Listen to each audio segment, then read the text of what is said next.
अगर अलग है शिव तो फिर उसकी 3 मूर्तियां कहां से आ गई? फिर त्रिमूर्ति शिव क्यों कहते? इसे साबित होता है कि जिस मुकर्रर रथ में प्रवेश करके पार्ट बजाते हैं वो मुकर्रर रथ में एक मूर्ति है सर्वोपरि, जो तुम बच्चों को दिखाया है सूक्ष्म वतन की 3 पुरियों में। नीचे की पुरी में ब्रह्मापुरी, बीच में विष्णुपुरी, ऊपर की पुरी में शंकरपुरी। तो ब्रह्मा का, विष्णु का, उन दोनों से परे कौन हुआ है? क्योंकि ब्रह्मा विष्णु मूर्तियां है ना, मूर्तिमान है ना, तो उनका बाप भी मूर्तिमान होगा। तो मूर्तिमान शंकर विष्णु का भी बाप है और ब्रह्मा का भी बाप है। इसलिए ब्रह्मा और विष्णु त्रिमूर्ति शिव नहीं कहे जा सकते। त्रिमूर्ति शिव उसी मूर्ति को कहेंगे जो पहले पुरुषार्थी जीवन में मूर्तिमान था। क्या उसकी अपनी चैतन्य मूर्ति थी?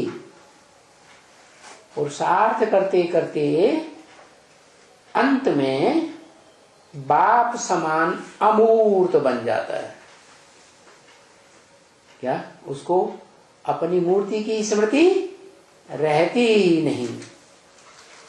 इसलिए निराकार, निर्विकार, निरहंकारी शिव समान बन गया। तो उस एक का ही नाम शिव के साथ जोड़ा जाता है।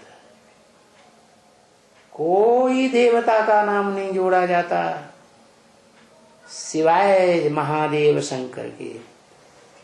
कोई मनुष्य आत्मा का नाम नहीं जोड़ा जाता। कोई राक्षसी आत्मा का भी नाम नहीं जोड़ा जाता शिव के साथ। एक ही शंकर का नाम जोड़ा जाता, जिसको चित्रों में प्रायं करके याद में बैठा हुआ दिखाया जाता है। तो उसकी याद की ही बलिहारी है। क्या? जिसको कहा जाता है योग बल। वो उस योग बल की ताकत से ही विश्व की बादशाही लेता है। क्या? ऐसे नहीं कि ज्ञान की ताकत से विश्व की बादशाही ले लेता है। नहीं, दिव्य गुणों की, देवताओं गुणों की धारणा से विश्व की बादशाही ले लेता है। ऐसा होता तो जो दिव्य गुण धारण करने वाले देवताएं हैं, 16 कला संपूर्ण कृष्ण या नारायण सतयुग का, वो भी बन जाता। निराकारी, निर्विकारी, निरहंकारी, बाप समान, शिव समान, लेकिन कोई नहीं बनता। तो उस बाप को याद करो जो मनुष्य सृष्टि का बाप है। साकारी है, निराकारी? साकारी है। साकारी वर्षा देता है स्वर्ग का, या निराकारी परमधाम का वर्षा चाहिए है? साकारी सृष्टि में रहेंगे तो शरीर से सुख भोगेंगे। शरीर के द्वारा ही सुख भोगा जा सकता है। बिना शरीर के कोई आत्मा सुख दुख आत्मलोक में रहकर नहीं भोग सकती। तो और कोई तकलीफ नहीं देते। कहते हैं देह को भूलो, अपनी ज्योति बिंदु आत्मा को याद करो, अणुरूप ज्योति रूप ज्योति स्वरूप आत्मा को याद करो, और आत्मा के बाप को पहचान करके किस सृष्टि पर किस मनुष्य तन में मुकर्रर रूप से पार्ट बजाय रहा है उसको याद करो। तो जिसे याद करेंगे उसी के समान बन जाएंगे।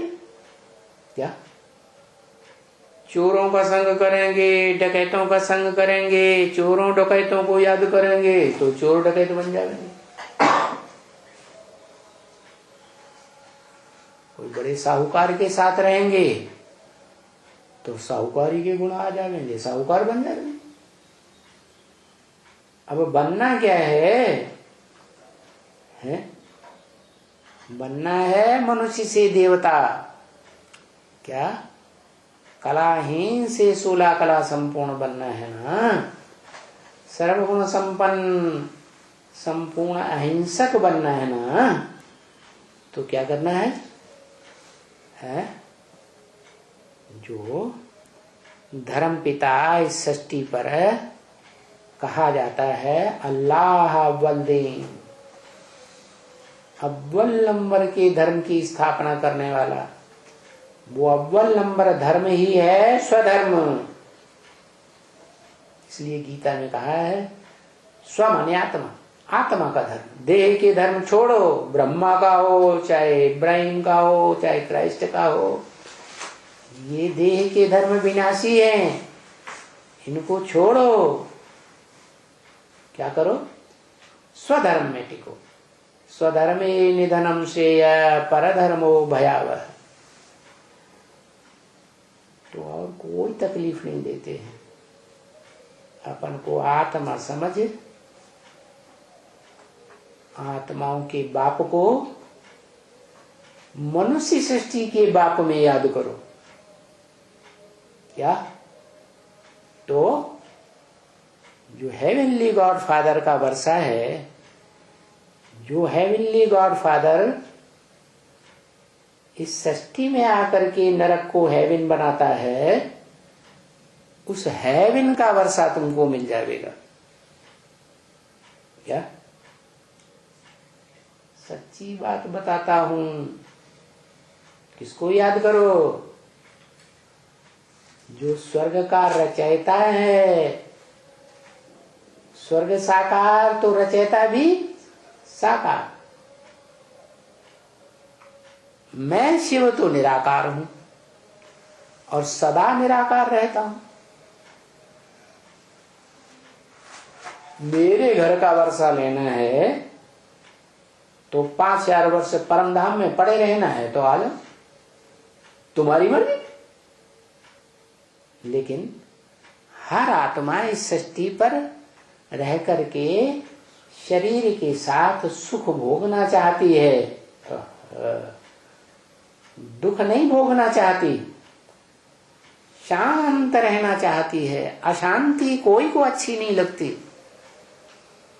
तो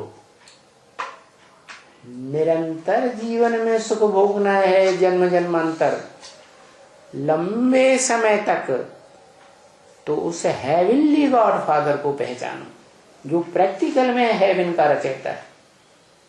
क्या? निराकार हेवन का रचयिता है? सिर्फ निराकार है या निराकार सो साकार भी है, वो हेवन का रचयिता है। बाकी जो सिर्फ निराकार को याद करेंगे वो निराकारी धाम में आधा कल्प पड़े रहेंगे, स्वर्ग की दुनिया नहीं देख सकेंगे। जैसे इब्राहिम, बुद्ध, क्राइस्ट, गुरु नानक, जितने भी धर्म पिताएं हैं वो स्वर्ग में नहीं आते हैं। हाँ, ब्रह्मा वाली आत्मा स्वर्ग में आती है, लेकिन वो तो बच्चा बुद्धि है। क्या?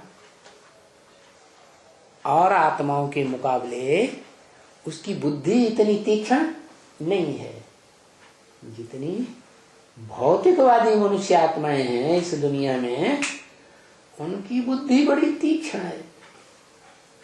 उनके मुकाबले तो कृष्ण उर्फ ब्रह्मा की आत्मा तो कैसी है? कैसी है? बच्चा बुद्धि। तो याद करो। अच्छा, म्यूजिक बजाओ, मीठी सी कील दे, ज्ञान सितारों प्रति मात पिता का, जिससे सुख घनेरे मिलने हैं, पुरुषार्थ करने से मिलेंगे। ठीक है ना? ऐसे माता पिता का दिल व जान सिक व प्रेम से मीठे बच्चों को याद, प्यार और गुड नाइट। ओम शांति।